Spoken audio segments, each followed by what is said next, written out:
Hi guys, welcome back to my channel. I'm Vaishali Gautam, first year MBBS student of Kanti Devi Medical College and Hospital. So today's topic is Norma Occipitalis. So let's start the video.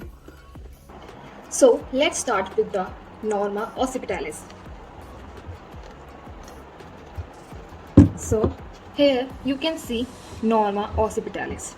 So when the skull is viewed from behind, when we see the skull, the posterior part of the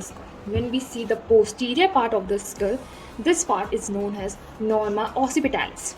So when the skull is viewed from behind, it appears convex upward or on side, but flattened below.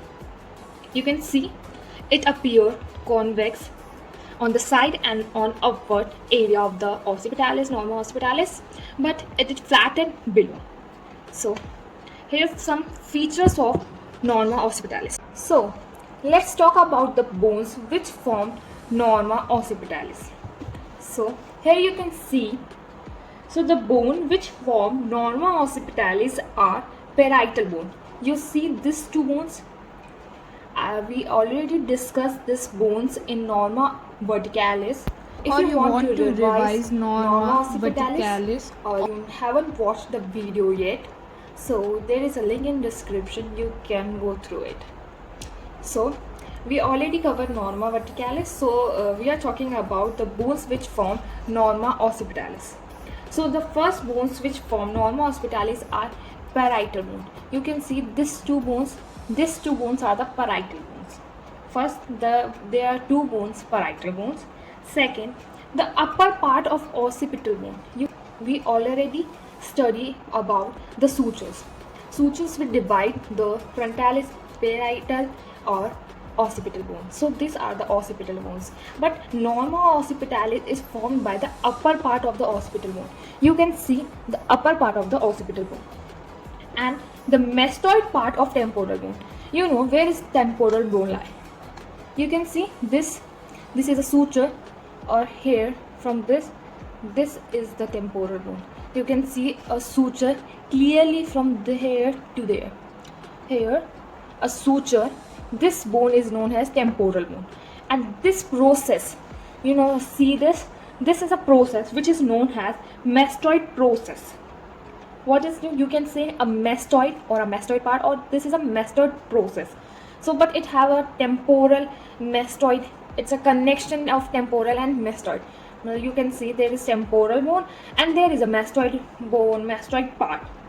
So what we have discussed, the Norma Occipitalis is formed by two parietal bones, upper part of the occipital bone and the mastoid, and you can see, and this one, and the mastoid part of temporal bone.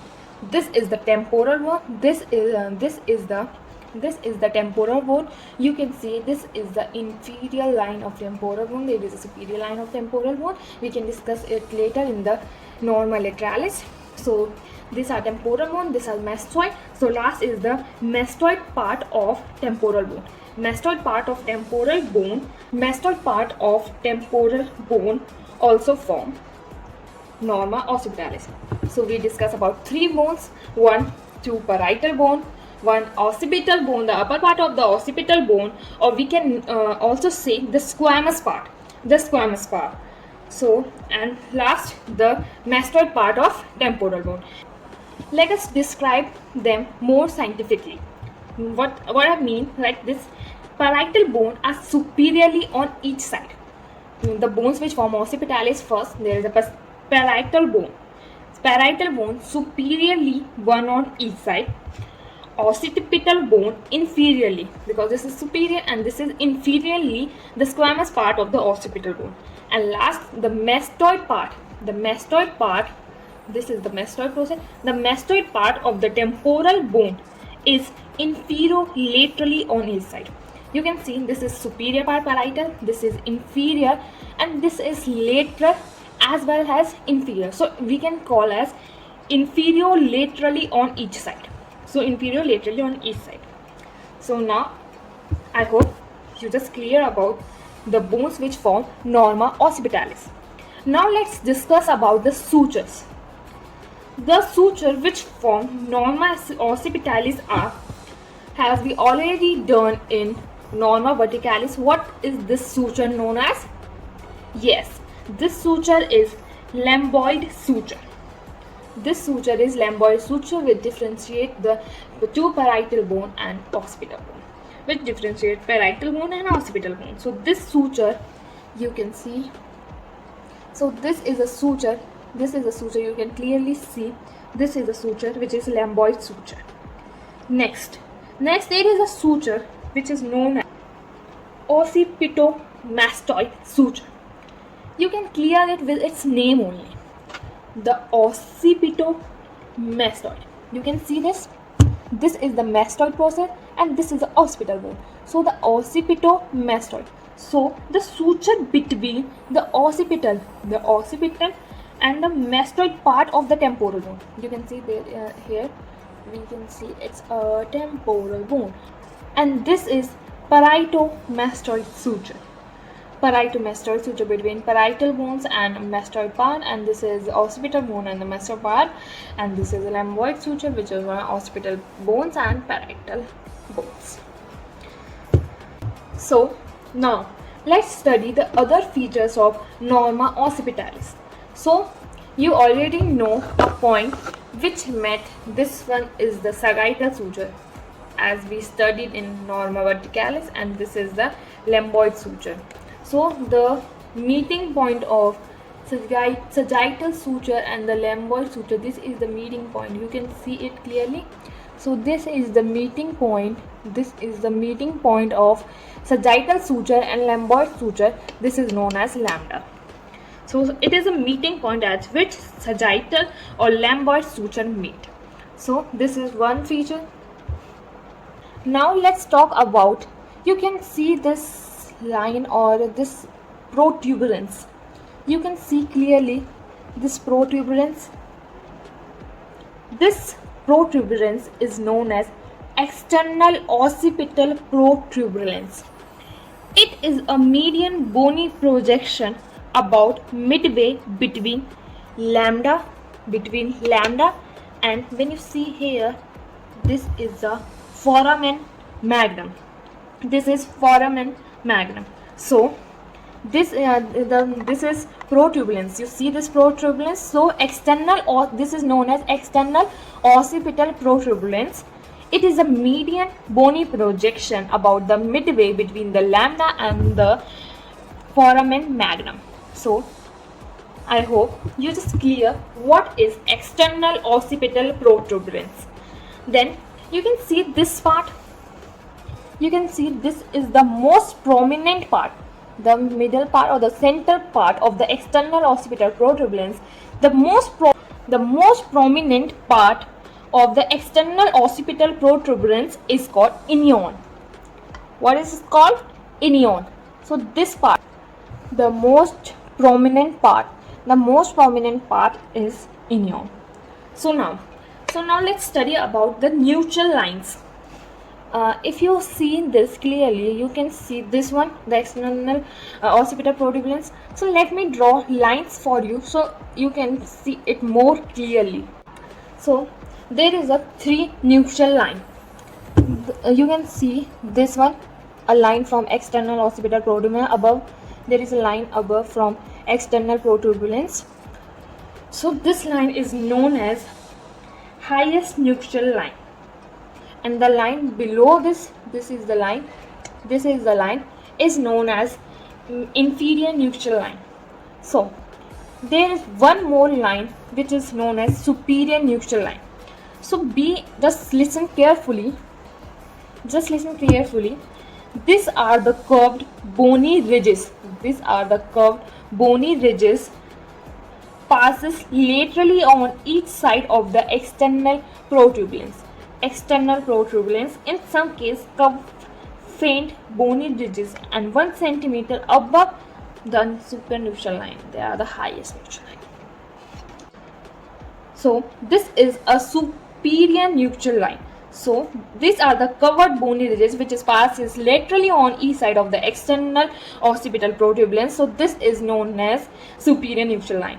or there is 1 centimeter above the superior nuchal line, there is the highest nuchal line, and there is also a line which is called as inferior nuchal line, which is between the external occipital protubulance and the posterior border of foramen magnum. So it is a line between these two, posterior border of foramen magnum or the superior nuchal line. So there is 3 nuchal line. This line, the most prominent, or this line is a superior nuchal line. Then this is the lines. These are the curved bony ridges passing laterally on each side of the external occipital protubulance. So 1 centimeter above this is known as the highest nuchal line, and below the external occipital protubulance, or we can say between the external occipital protubulance and posterior border of the posterior margin of the foramen magnum, there is a inferior nuchal line. So there are 3 nuchal lines: the highest nuchal line, the superior nuchal lines, and the inferior nuchal lines. And when we clear about the external occipital protubulance. So now there is one more thing, which is external occipital crest. So you can see between this, look at my movement of my finger. It is a vertical ridge between external occipital protubulance and posterior margin of foramen magnum. So it is a vertical line between the external occipital protubulance and the posterior margin of foramen magnum. So this is known as external occipital crest. Look at my finger. Where I'm showing it to you, this is external occipital crest. So there is one more term which is known as mastoid foramen. You can clearly know this is mastoid part, or this is a mastoid process. So you can see here, you can see here there is a hole, this one in the mastoid part. There is a hole. This is known as mastoid foramen. It is present near the occipito-mastoid suture. You can clearly say this is an occipito-mastoid suture and this is mastoid foramen. So now we clear what is Norma Occipitalis. So let's revise once again. So the bones which form Norma Occipitalis are 2 parietal bones, or the parietal bones, occipital bone, the squamous part of the occipital bone, parietal bone superiorly, one on each side, occipital bone, squamous part inferiorly, and inferior lateral on each side, which is known as mastoid part of temporal bone. Then there is a sutures. This suture is known as lamboid suture. This suture is known as lamboid suture. And the suture between occipital and the mastoid part is the occipito-mastoid suture. This is a parietal bone. So the suture between the parietal bone and the mastoid part of the temporal bone are the parieto-mastoid sutures. So there is a 3 sutures. Now there is a meeting point of the sagittal sutures and the lamboid suture. This meeting point is lambda. Then there is a foramen on mastoid part, or near the occipito-mastoid suture. This is the foramen. This foramen is known as mastoid foramen. Then this is a bony external. This is a bony projection about the midway between the lambda and the foramen magnum. There is a midway. There is a bony projection. This bony projection is known as external occipital protubulance. So external occipital protubulance. So there is also 3 lines, 3 nuchal lines. So the nuchal line, these are curved ridges which passes laterally on each side of the external occipital protubulance. This nuchal line is known as superior nuchal line, and above 1 centimeter of the superior nuchal line there is a line which is known as highest nuchal line, and below between the external occipital protubulance and the posterior margin of foramen magnum there is between a line which is known as inferior nuchal line. So there is 3 lines: the highest nuchal line, the superior nuchal line, the inferior nuchal line. This is external occipital protubulance. The medial part, or the prominent part of external occipital protubulance, is known as inion, and the vertical ridge between the external occipital protubulance and the foramen magnum, there is a vertical line which is known as external occipital crest. So we just clear about mastoid foramen, external occipital crest, external occipital protubulence, superior nuchal line, highest nuchal line, inferior nuchal lines, and the sutures, and these three sutures and the wounds which formed Norma Occipitalis. So I hope you understand Norma Occipitalis. So see you in the next video. Till then, please subscribe my channel, like, share and comment. Thank you.